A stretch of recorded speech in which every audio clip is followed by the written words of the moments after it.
Module 11, Chapter 8, On-Site Event Production.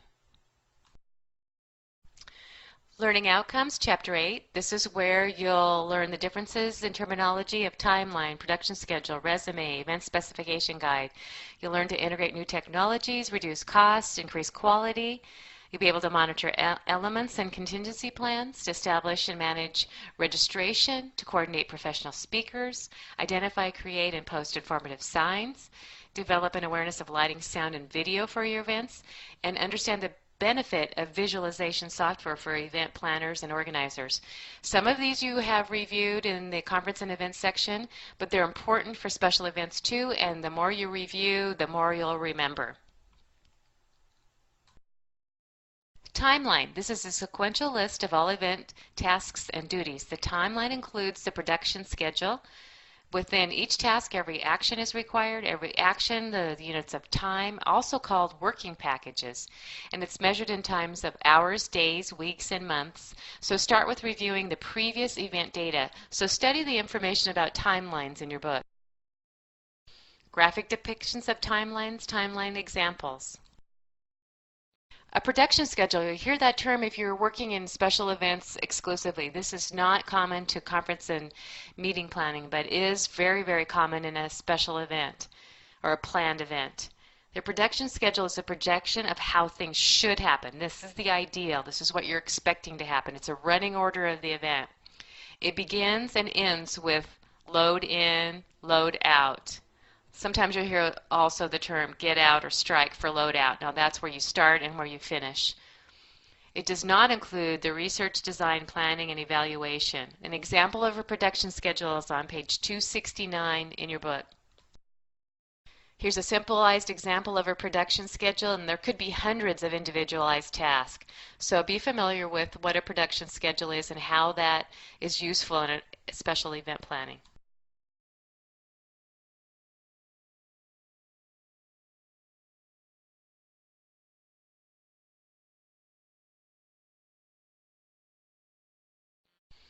Event Specification Guide.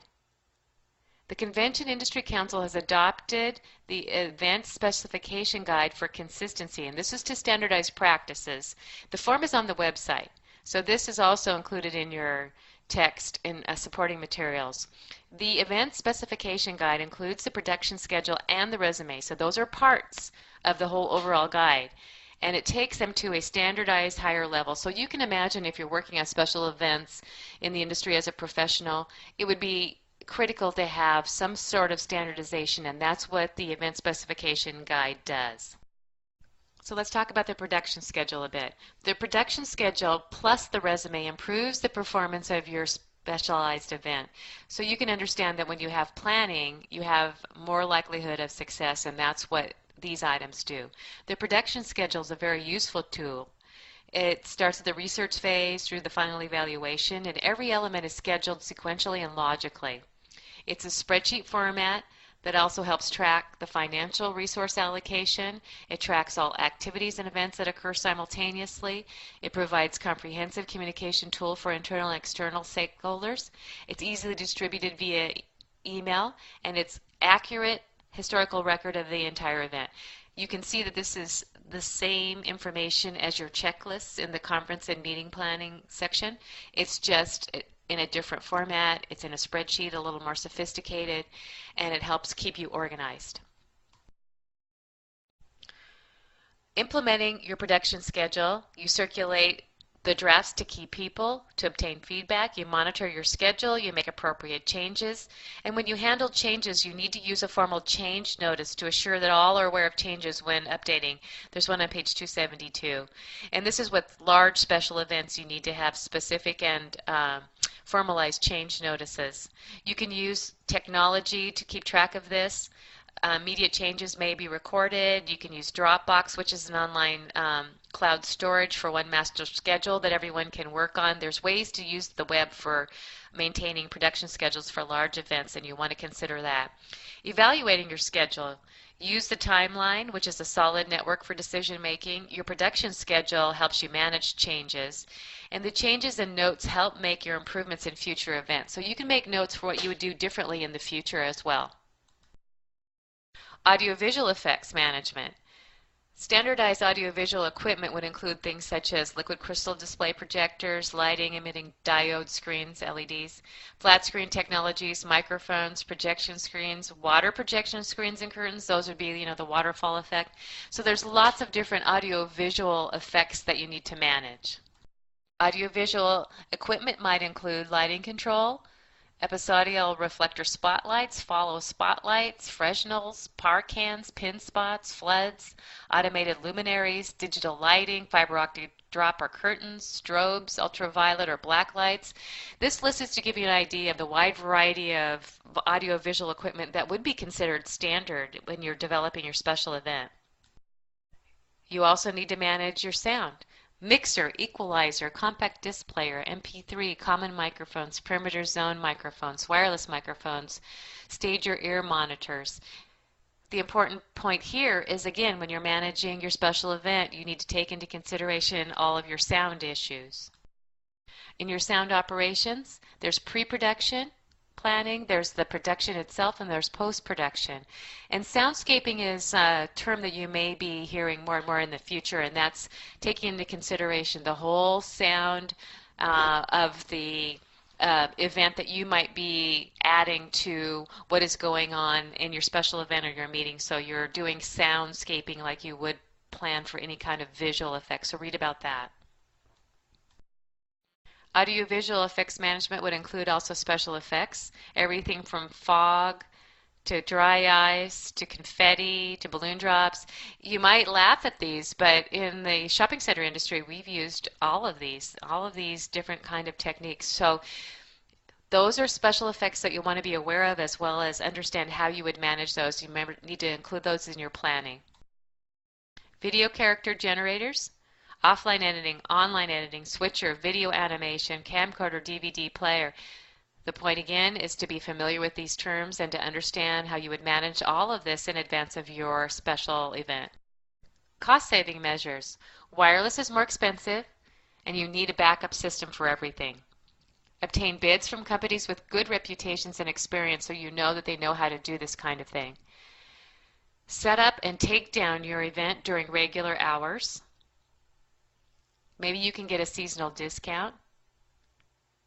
Moving equipment versus duplicating equipment might save you money if you're moving from one room to another or from one venue to another. You may be able to reuse the equipment from one place to another. Using a vendor with multiple capabilities that can do a variety of things will be a lower cost. Music and entertainment management. This is where you'll want to identify your resources, determine your budget, do your research, identify your options, match your music and entertainment to the goals and objectives of your special event. Music is for mood, atmosphere, animation, transitions. Music formulas for success.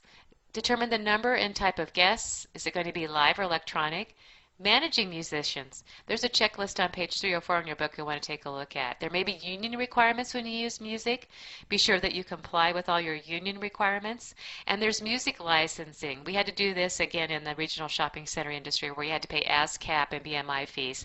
And this is to be able to reuse copyrighted music in your special event.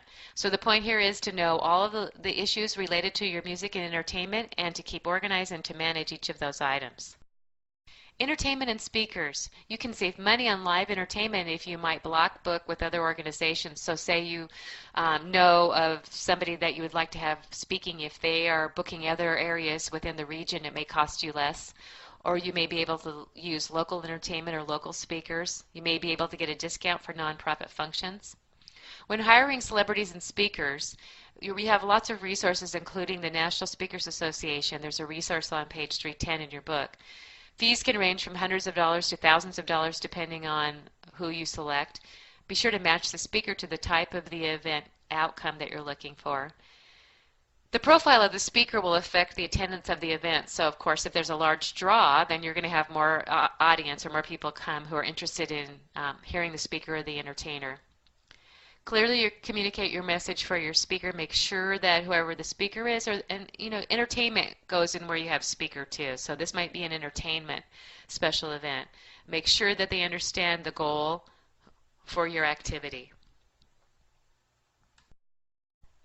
Trends.